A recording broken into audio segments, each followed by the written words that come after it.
सो देखिए student, class 10 chapter 10 circle की most important theorem आपके सामने लेके आया हूँ, टेंजेंट। सबसे पहले तो हम समझ लेते हैं टेंजेंट होता क्या है। टेंजेंट एक ऐसी लाइन सेगमेंट होती है जो सर्कल को बाहर एक्सटीरियर पॉइंट से किसी एक पॉइंट पे टच करके निकल जाए। दैट मीन अगर टेंजेंट यहाँ पे है ना, सर्कल को सिर्फ एक ही पॉइंट पे टच करके निकलती है, ठीक है। और अगर उस पॉइंट को हम बोलते हैं पॉइंट ऑफ कॉन्टैक्ट। क्या बोलते हैं? पॉइंट ऑफ कॉन्टैक्ट उसको बोलते हैं। और अगर उस पॉइंट को अगर सेंटर से ज्वाइन कर दिया जाए ना, अगर उस पॉइंट को सेंटर से ज्वाइन कर दिया जाए, किस पॉइंट को? पॉइंट ऑफ कांटेक्ट को अगर सेंटर से ज्वाइन कर दिया जाए बाय रेडियस, किससे?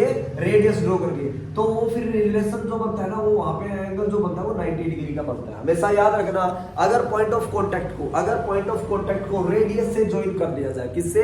रेडियस से ज्वाइन कर दिया जाए, तो वो वहां पे जो एंगल बनता है उस एंगल को हम बोलते हैं राइट एंगल, यानी कि 90 डिग्री का एंगल वहां पे ड्रॉ होता है। कब? जब पॉइंट ऑफ कांटेक्ट को सेंटर से ज्वाइन कर दिया जाता है बाय रेडियस। क्लियर है? तो हमारी थ्योरम है कि the length of a tangent drawn from an external मतलब बाहर का पॉइंट से to a circle are equal. तो आपको प्रूव करना है कि बाहर के पॉइंट से अगर हम एक लाइन सेगमेंट ड्रॉ करते हैं जो कि एक सर्कल के ऊपर टेंजेंट का काम करती है, तो उनकी लेंथ सेम होती है। देखिएगा जरा फटाफट देखिएगा, ये सर्कल है, ये कोई एक्सटीरियर पॉइंट है, यहां से मैंने एक टेंजेंट ड्रॉ इस तरह से करी है, इस तरह से की है, ठीक है।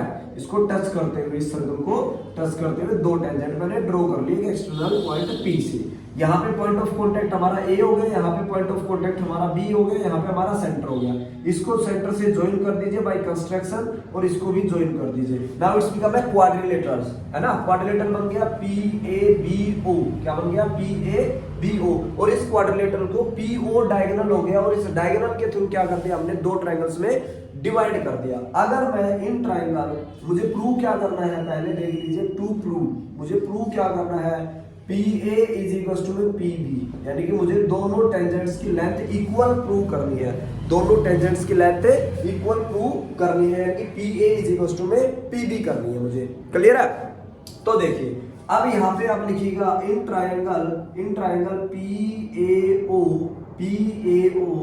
एंड ट्रायंगल PBO, है ना, PBO। तो देखिए AO क्या है? सर्कल की रेडियस है, BO क्या है? सर्कल की रेडियस है। सो AO इज इक्वल टू में BO रेडियाई। ये दोनों की दोनों क्या है? रेडियाई है, ठीक है ना। PO क्या है? PO क्या है? कॉमन है। क्या है? कॉमन पोर्शन है। उसके अलावा यहाँ पे पॉइंट ऑफ कांटेक्ट रेडियस से ज्वाइन हो रहा है, यहाँ पर भी पॉइंट ऑफ कांटेक्ट रेडियस से ज्वाइन हो रहा है। So angle A is equal to angle B, it's 90 degree. बस हो गया solution. So triangle PAO congruent to triangle PBO by RHS, है ना। So therefore PA is equal to में PB बाय CPCT। इस तरह से आपको प्रूव करना है। चलिए